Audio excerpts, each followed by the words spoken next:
தொழக்கூடாது என்று எழுதி போட்டு தொப்பியும் வாங்கி போட்டுள்ளார்கள். நல்ல காரியம்தான்.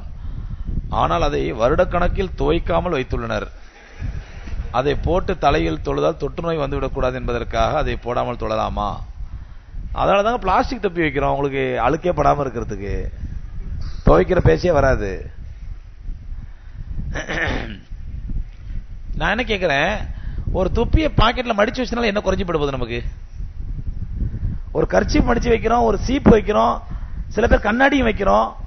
இவ்வளவு வைக்கக்கூடிய நாம தொழுவு போகும்போது பள்ளியாசல போறதுக்கான தொப்பியை மடிச்சு பாக்கெட் வச்சா என்ன குறைஞ்சு போடுவது நமக்கு? அதுல அப்படி இருந்தா ஏன் அந்த பள்ளியாசல போய் அந்த பிளாஸ்டிக் தொப்பி போடலாமா, அழுக்கு தொப்பி போடலாமா, நோய் வருமா, கிருமி வருமா, ஏன் இந்த கேள்விலாம் வரப்போகுது?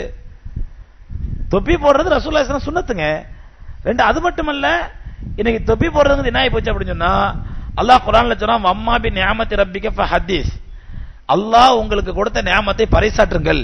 அல்லாஹ்வுடைய கட்டளை, அல்லாஹ் உங்களுக்கு கொடுத்த நியாமத்தை பறைசாற்றுங்கள். இன்னைக்கு அல்லாஹ் நமக்கு கொடுத்திருக்க நியாமத்திலே பெரிய நியாமத்து ஈமான்ங்கிற நியாமத்தான். நான் ஒரு மூமின்னு சொல்லி நீங்க வெளியில பறைசாற்றுறதுக்கு மிகப்பெரிய அடையாளம் தொப்பி தான். அப்படிதானுங்களே? நீங்க ஒரு பேட்ச் குத்திக்க முடியாது, நான் ஒரு முஸ்லீம், என் பெயர் இது அப்படின்னு பேட்ச் குத்திக்க முடியாது. நீங்க தொப்பி போட்டீங்கன்னா ஒரு அல்லாஹ் உங்களுக்கு கொடுத்த ஈமானுக்கு அடையாளம் அது. நீங்க தொப்பி போட்டு சாதாரண இடத்துல போங்க, அவங்களுக்கு கிடைக்கிற மரியாதை தனி. பாய் அப்படிங்குவாங்க, இல்லன்னா யோ அப்படின்னுவான்.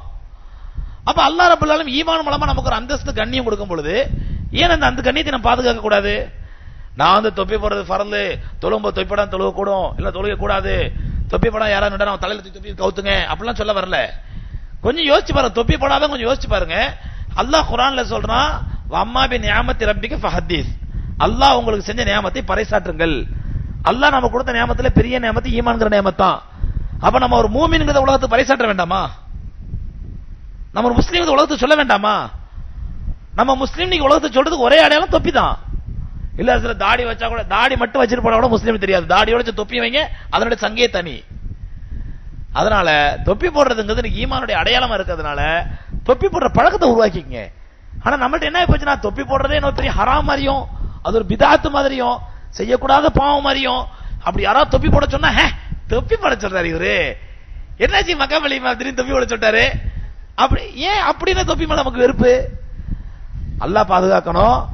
தொப்பி என்பது ஒரு சுன்னத், ரசூலுல்லாஹி ஸல்லல்லாஹு அலைஹி வஸல்லம் சுன்னத்து. அந்த சுன்னத்தை ஃபர்லாக்குறதும் பெரிய பாவம், அந்த சுன்னத்தை ஹராமாக்குறதும் பெரிய பாவம். அதனால தொப்பி போடக்கூடிய வழமையை உருவாக்கி கொள்ளுங்கள். ஒரு தொப்பியை படிச்சு பாக்கெட்ல வைக்கணும், ஒன்னும் குறைஞ்சு போயிடாது, பெரிய வெயிட்லாம் ஒன்றும் கிடையாது. அதனால உங்க தொழுகை நேரத்துக்கோ மற்ற நேரத்துக்கோ எந்த விஷயம் இருக்காது. எப்பவும் தொப்பியோடவே இருங்க. உங்களுக்கு யார் தடுக்கிறாங்க? எப்பவும் தொப்பியோட. இன்னைக்கு ஐடில வேலை செய்யற இது இன்ஃபர்மேஷன் டெக்னாலஜில ஐடில வேலை செய்யற பசங்க 24 ஹவர்ஸ் தொப்பியோட இருக்கிறாங்க, தாடி தொப்பியோட. இதோட என்ன வேணும் நமக்கு? நாகரிகமும் கலாச்சாரமும் ரெண்டு கைகோர்த்து கூட டான்ஸ் ஆடுற இடம் எதுங்க? ஐடி பார்க்குகள். அந்த கலாச்சாரம்ங்கிற பேர் அனாச்சாரமும், நாகரிகங்கிற பேர் அநாகரிகமும் நடக்கூடிய இடங்களையே இன்னைக்கு இளைஞர்கள் தாடியோட தொப்பியோட இருக்கும் பொழுது நமக்கு என்ன கஷ்டம்? தொப்பியோட நமக்கு மனசு இல்ல, அவ்வளவுதான். அதனால அல்லாஹ் நமக்கு கொடுத்த நியாமத்து ஈமான்ங்கிறது பெரிய நியாமத்தை, இதை உலகத்தெல்லாம் பறைசாட்டணும் அப்படிங்கிறதுக்காண்டி தொப்பி போட ஆரம்பிச்சிட்டீங்கன்னா உங்களுக்கு கிடைக்கிற மரியாதையும் தனி, இஸ்ஸத்தும் தனி.